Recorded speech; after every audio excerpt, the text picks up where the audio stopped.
Hey guys, how's it going everybody? My name's Blitzwinger, ladies and gents. Welcome back to another LEGO Superheroes set review. And today we're going to be taking a look at set number 76083, Beware the Vulture. Of course, this is one of the Spider-Man Homecoming sets. That's why it says Spider-Man Homecoming in the bottom right corner. And we've got a nice image of Spidey up in the top right corner. It looks like a pretty awesome and dynamic set, and we're going to get to it in just one second. But this is actually one of my personal favorite sets that I have ever picked up for the Marvel Superheroes lineup, just because I think it's super duper comprehensive and comes with a lot of fantastic parts to it. Now, the back of the box features basically all of the set in terms of what it can do and such, but we're going to run through that ourselves. So let's remove the box and focus on the set itself. So first and foremost, the biggest part of the set is the truck right here, which is a pretty nice design, all things considered. Of course, it is meant to be driven by this fella right here, the Shocker, which we'll look at the minifigures in a little bit more detail in a sec,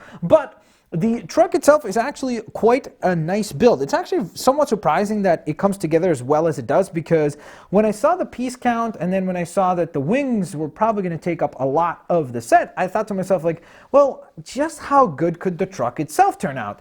And I have to say, it turned out very, very, very good, because it has some really nice details, all of which is really accomplished through stickers. So there is a lot of sticker work on this thing, like all the little bumps and such that you see, even the front right here, or the webbing on the windshield, or the webbing back here, is all done through stickers. Same thing down here. How's my driving? Shocking. Get it? Because he's the Shocker. Yeah, he's very clever with marketing. Now, as far as the play features of the truck, there are no opening doors or anything like that in the front. However, the back has plenty to offer. So this part right here comes down, so you can go on ahead and open that component right there. But then in addition to that, you can go on ahead and swing these doors open as well, and once you've got those swung open just like so, you can go on ahead and pull out this firing stud shooter. So you got this opened up, and then of course, just like any other rotating stud shooter, you rotate the back piece right here,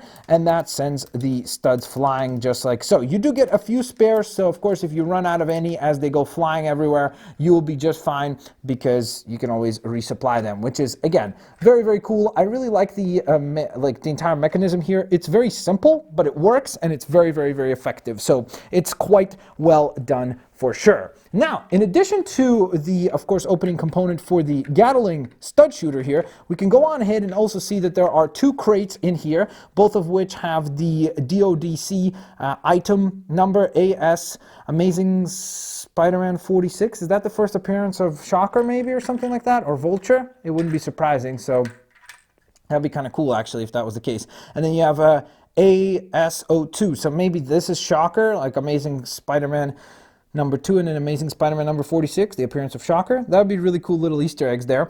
If we open these up, of course, you can see that there is a nice little jewel in here. So that is the energy which the Vulture is trying to collect in the Spider-Man Homecoming movies, and Spider-Man is trying to prevent him from doing so. So you've got two crates right there, and they store nicely in the back of the truck, which is super duper cool to see as well. Now, the other cool thing is that you are meant to go on ahead and grab the webbing component right here, and you're supposed to basically kind of interact Spider-Man along with the truck, where he would web, because you can see, of course, the rest of the truck is covered in webbing as well, but he could web onto the back of the truck, and then you could hook the regular long string that we've seen for quite a while now with Spider-Man minifigures, and use that as though he's trying to hold on to the back of the truck and maybe even glide along. So really, really extensively simple but deceptively intricate vehicle, I would say, because there's really a lot to it, much more so than it even seems at first sight. Now, the same applies to this absolute beauty, which is the second brick build component of the set, but we really do have to look at the minifigure along with it, because, well, without the minifigure, it's quite a bit of a different look, of course, because it's supposed to function with the Vulture himself. Now, the minifigure for the Vulture is amazing. I really, really do love this quite a bit. I think he turned out excellently. I like that kind of grouchy old face that they picked for him, and I like that he has another... oh, whoa, I thought he had... Wait, does he not have another expression? Okay, well, that's odd. I could have sworn... Wait, which figure did I just recently build that had a similar face print that had a double expression? I don't remember, but either way, I guess I done goofed there. But outside of that, I really like the print work on the torso. I think it looks fantastically well done. The legs do seem a little bit too plain in comparison to the torso, because the torso is so intricately done with the kind of fur-like texturing, or not texturing, paint on the front there. It looks great, but then there's nothing on the pants, so it's a bit of a missed opportunity there. The helmet is really nicely done. It's pretty much an Iron Man helmet for the most part, but obviously painted to look more like the Vulture design from the film, so I think that that is definitely a good call there. The absolute standout is, of course, the brick build component, which is the wings. There's a lot of components to this thing, and I like that they have this entire build is just kind of interesting how much movement there is really built and engineered into it. So for example, you've got the moving turbines on the back of the wings, which is really cool, because even in the movie we see that this stuff moves a lot. Like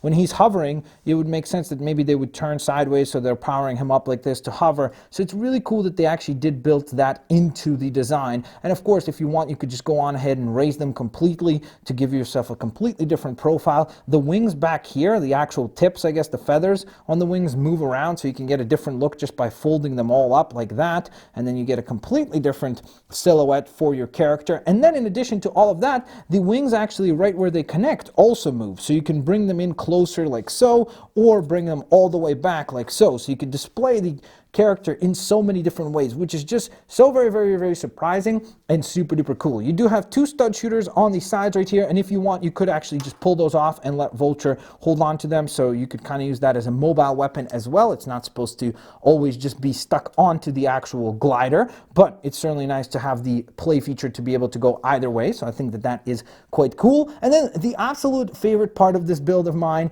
is this right here. It's really cool that they took the Nexo Knight shield pieces and they managed to make such a cool looking pattern, and how they all fit nicely like that, and it gives you a really cool, smooth but nice texturized pattern here. So I think that it looks really, really, really, really cool and turned out quite fantastically well. So from there, let's transition to the other minifigures in this set. So let's start with Spidey, because he's kind of been there, done that, and nothing too particularly exciting about him, but he's definitely a solid attempt, or not attempt, a solid take on the Spider-Man character. So it's the Spider-Man Homecoming suit, of course, a little bit different than the stuff that we saw for the Civil War release. He's got a nice spider logo on the back. I like that the arms have print work as well. He does come along with these webbing shooters, so if you want, of course, you hold on to that and then you launch away. I don't believe that I got a spare of these, so you're stuck with just two, so be careful not to lose them. You do have the addition of the cell phone here as an accessory, which makes sense, because of course if you've seen the movie, you'd know that right when he dealt with the Shocker for the first time, the phone came in handy in many situations, and just in general, he's a teenager, so obviously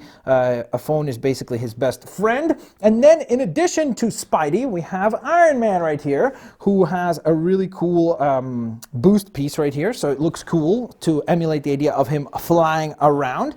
But then the coolest part of the Iron Man figure is, you might be wondering to yourself, like, Tony Stark is underneath there. Nope. So this kind of, I guess, spoiled things, because this is how I heard about the fact that Tony wouldn't be in the suit, was when I found out the minifigure does not come with a Tony Stark underneath, and instead it just has this translucent blue head, which of course is exactly what happened in the movie. Spoiler alert, is that Tony just had commandeered basically a suit to go and help Spider-Man, but he wasn't actually there. So that's why there's a lot of funny back and forth between the two of them, of where Spider-Man just says like, hey, you couldn't even bother to show up. So it's definitely cool to see that they went ahead and were able to incorporate that into the actual minifigure here. And I really do like this suit quite a bit. I love the amount of silver that's on here, so I do think that it turned out quite cool. Now last but certainly not least, we have of course the Shocker minifigure here, and as you can see, you have these removable fist pieces. If you don't want to have them on there, you don't have to, so you could just have them displayed like this.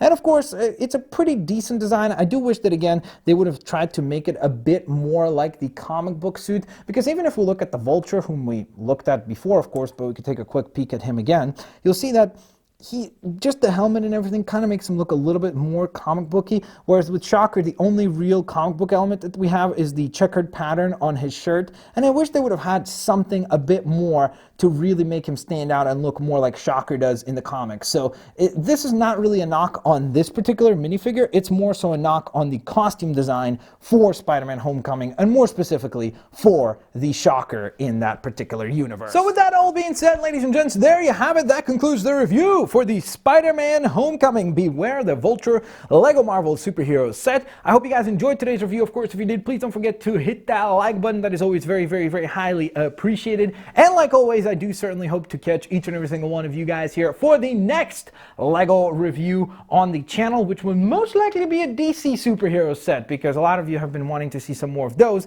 So we're going to get back to the DC side of things and check out a few of those sets over the next few reviews. Thank you guys so very much for watching today's video. Of course, if you guys enjoyed it, please don't forget to hit that like button. Thank you guys so very much for watching. I'll catch you guys next time. Peace out. See you later, alligators. Bye-bye, everyone.